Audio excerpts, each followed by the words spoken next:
Bueno, vamos a explicar una política fiscal expansiva en un contexto de ISLM, el modelo ISLM. Bien, tenemos aquí la IS, que representa equilibrios en el mercado de bienes, tenemos la LM, que representa equilibrios en el mercado del dinero, y tenemos aquí pintado el mercado del dinero para ver cómo reacciona. Vale, lo primero que tenemos que saber es que para que haya una política fiscal expansiva necesitamos que se produzcan alguno de estos tres hechos.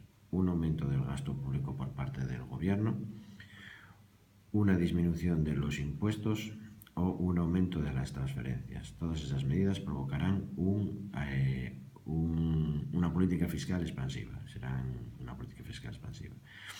Estas dos medidas provocarán inicialmente un aumento en la renta disponible. Se producirá un aumento de la renta disponible, con lo que se producirá un aumento del consumo. Recordad que el consumo depende de la renta disponible, más renta disponible, más consumo. Bien, ese aumento del consumo provocará inicialmente un aumento de la demanda agregada. Aumenta la demanda agregada. Vale, en el caso de que aumente el gasto público, lo que se producirá será directamente un aumento de la demanda agregada. Tendremos que la demanda agregada aumentará porque se demandan más bienes. Bueno, ese aumento de la demanda agregada provocará que haya un exceso de demanda de bienes.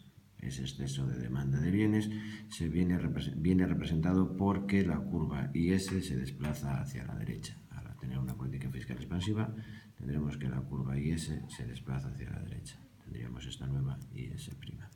Vale. En esa nueva IS', pues tenemos aquí un exceso de demanda de bienes, porque con respecto a la nueva curva estamos por debajo. Estar por debajo significa exceso de demanda. Bien, ese exceso de demanda de bienes provocará un aumento en la producción, un aumento en la renta. Bueno, la renta aumentará hasta ahí su 1. Vale. Tendremos un aumento de la renta. Este aumento de la renta provocará en lo que sería el mercado del dinero, y entonces ahora pasaríamos a analizar qué sucede en el mercado del dinero.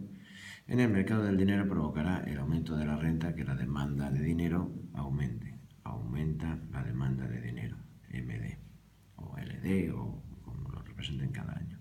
Bueno, aumenta MD, la demanda de dinero. Eso implica que al tipo de interés inicial, ahí su 0, tenemos un exceso de demanda de dinero. Esto es lo mismo que decir que tenemos un exceso de oferta de bonos, lo que hará que el precio del bono disminuya, aumentando el tipo de interés, que es a donde queríamos llegar a parar. Tenemos un aumento del tipo de interés, y ese aumento del tipo de interés repercutirá en, bueno, aquí tendríamos una nueva curva de demanda de dinero, a la renta y su 1, podemos ver claramente el exceso de demanda de dinero, lo que hará que el tipo de interés aumente. Vale, ese aumento del tipo de interés rebotará al mercado de bienes, y en el mercado de bienes ese aumento del tipo de interés provocará los siguientes efectos. Bien, recordar que la inversión depende del tipo de interés, por lo tanto, si aumenta el tipo de interés, el aumento del tipo de interés producirá una disminución de la inversión. Una disminución de la inversión producirá una disminución de la producción, una disminución de la demanda agregada, lo que llevará a una disminución de la producción. Lo que queremos decir aquí es que a medida que aumentamos por aquí, disminuimos por aquí. Nos movemos a lo largo de la LM. Iremos moviéndonos a lo largo de la LM hasta llegar al nuevo equilibrio, que representa un nivel de producción I1 y un nivel de tipo de interés I1 más alto. Vale.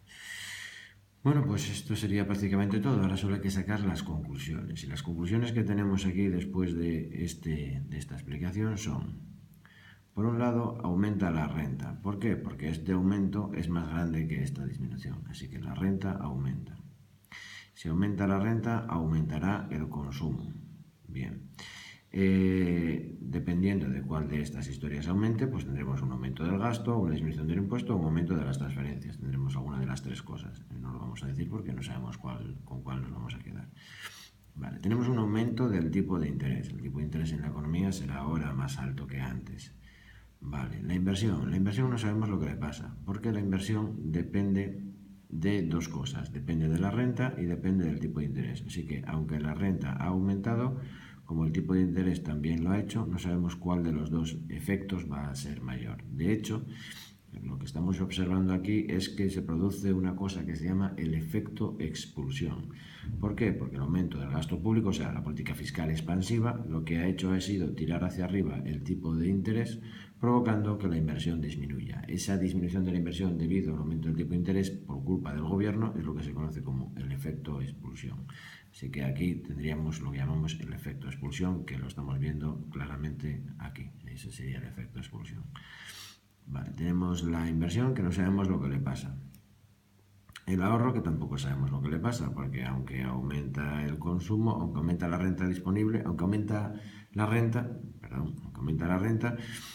el consumo también aumenta. Dependiendo de quién de los dos aumente más, pues hará que el ahorro aumente o disminuya. Eso no lo vamos a poder saber todavía. Bueno, podríamos hacer números, pero no los vamos a hacer. Otra cosa, el déficit público. Es otra cosa de las que tenemos que comentar en las conclusiones. El déficit público tiene dos opciones. Bien, si el impuesto es fijo, pues el déficit público evidentemente aumentará, porque si yo gasto más y recaudo lo mismo, si yo recaudo menos y gasto lo mismo, cualquiera de las dos vías hará que el déficit público aumente. Bien, eso suponiendo que el impuesto es fijo. Si el impuesto es variable, es decir, es proporcional, si el impuesto es proporcional, pues no lo sabemos. No lo sabemos porque, aunque aumento el gasto público, el aumento de la renta hace que aumente la recaudación, porque cobramos un % de la renta, y no podemos saber cuál de los dos es más grande, por lo tanto no podemos saber qué le pasa al déficit público. Y esto sería una política fiscal expansiva en el marco del modelo ISLM.